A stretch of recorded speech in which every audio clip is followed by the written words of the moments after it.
चिंता, दृढ़ संकल्प और अपराध बोध था, जैसे वे खुद को दोषी मान रहे हों कि प्रजा की रक्षा न कर सके।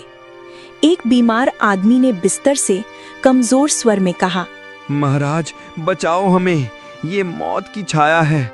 कुएं का पानी मंत्री जी ने कहा था सुरक्षित है, लेकिन वो झूठ था। क्या पता चला? ये कैसे फैली? क्या कुआं जहर से भरा है और इसका इलाज क्या है? महाराज, हाँ, जहर है, कुएं में मिलाया गया लगता है। इलाज के लिए जंगल की एक दुर्लभ जड़ी बूटी चाहिए, लेकिन रास्ता खतरनाक है और मुझे लगता है कि यह साजिश है, कोई करीबी का हाथ, शायद मंत्री राघव, लेकिन सबूत नहीं। राजा को सपने का तोता याद आया, मायावी तालाब।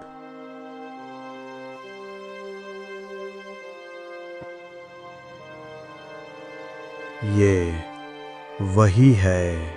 लेकिन अब शक गहरा हो गया। क्या राघव ने कुआं चेक करने का बहाना बनाकर जहर मिलाया? महल लौटकर राजा ने रानी लक्ष्मी से बात की।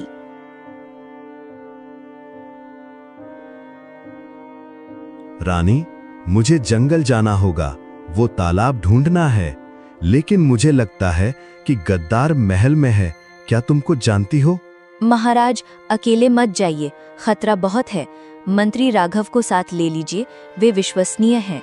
लेकिन अगर आपका शक सही है तो क्या? मैं डर रही हूँ, लेकिन आप पर भरोसा है। रानी की आवाज में प्यार और भय मिश्रित था, लेकिन उनकी आंखों में एक रहस्यमयी चमक थी, जैसे वे कुछ छिपा रही हों। रानी जानती थी कि कालिया उसका भाई है और वो राघव की साजिश में शामिल है, लेकिन वो डरती थी कि अगर बोली तो उसका अपना अतीत खुल जाएगा। वो कालिया की मदद से महल में आई थी, एक धोखे से। राजा ने सहमति दी और मंत्री राघव को बुलाया। राघव, तुम मेरे साथ जंगल चलो, हमें वो तालाब ढूंढना है। राघव का दिल धक से रह गया। वो नहीं चाहता था कि राजा सफल हो, क्योंकि इससे उसकी साजिश विफल हो जाती। महाराज, जंगल भयानक है, मैं अकेला जाऊंगा, आपकी सुरक्षा महत्वपूर्ण है। नहीं, हम साथ जाएंगे। गोविंद और कुछ योद्धा भी साथ होंगे। उस रात राघव गुप्त रूप से कालिया से मिलने गया।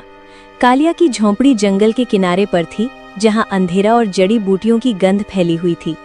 कालिया एक कुटिल आदमी था, उसकी आंखें सांप जैसी और चेहरा क्रूर मुस्कान से भरा। मंत्री जी, महामारी फैल गई है, अब राजा को रास्ते में खत्म कर दो। ये जहर की शीशी लो। हाँ, लेकिन सावधानी से। अगर मैं राजा बन गया तो तुम्हें महल का आधा खजाना मिलेगा। लेकिन क्या रानी को शक है? राघव के चेहरे पर लालच की चमक थी, लेकिन कालिया मन ही मन सोच रहा था।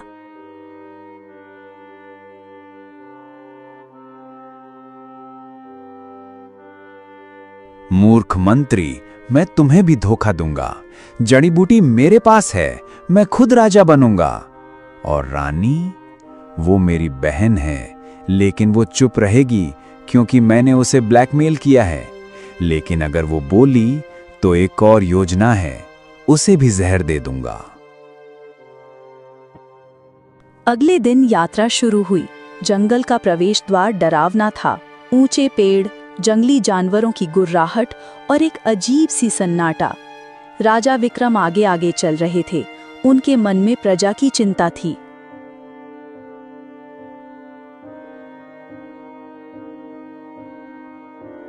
राघव, क्या तुम्हें लगता है कि सपना सच था? वो तोता और वो रहस्य, क्या ये मेरे पिता से जुड़ा है? निश्चित रूप से महाराज, हम ढूंढ लेंगे, लेकिन जंगल धोखेबाज है, सावधान रहिए, शायद कोई जाल बिछा हो। लेकिन राघव जहर की योजना बना रहा था। उसके मन में उत्साह और डर का मिश्रण था।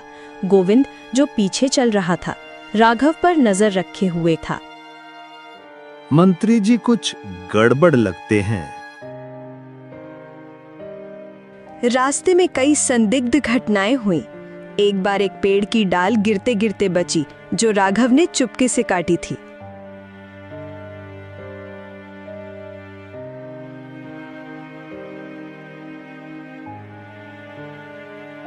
ये संयोग नहीं है, जरूर कुछ गड़बड़ है।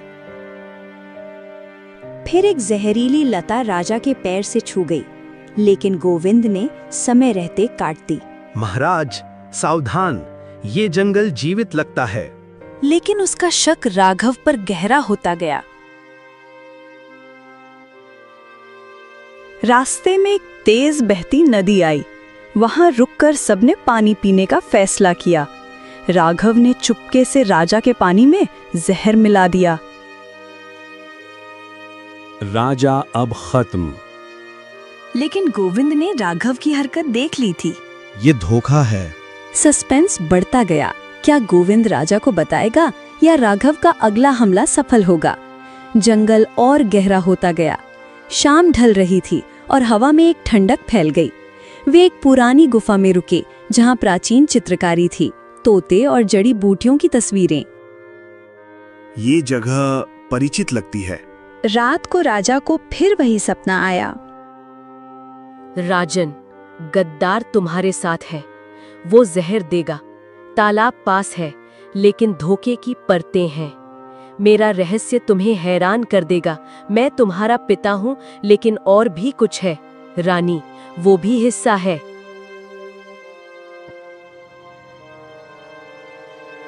राजा जागे और राघव को देखा, जो सोने का नाटक कर रहा था। शक गहरा हुआ।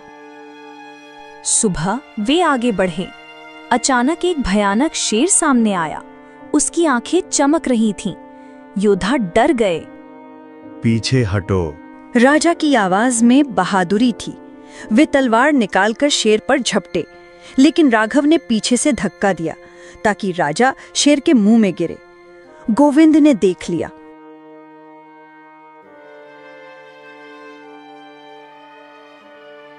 मंत्री जी, ये धोखा है। आप गद्दार हैं। लड़ाई शुरू हो गई। राघव ने जहर की शीशी निकाली। मैं तुम सबको खत्म कर दूंगा। लेकिन योद्धाओं ने उसे पकड़ लिया। महाराज, मुझे माफ कर दो। मैं लालच में आ गया। कालिया ने बीमारी फैलाई है, लेकिन मैं आपका सौतेला भाई हूँ।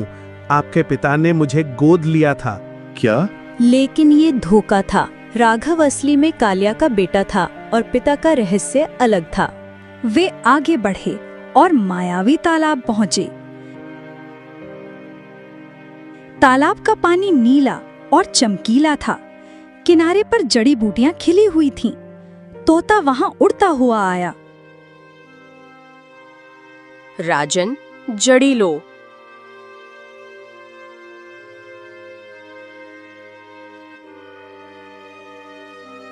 राजा ने जड़ी छुई और तोता बदलकर एक बूढ़ा आदमी बन गया, राजा का पिता।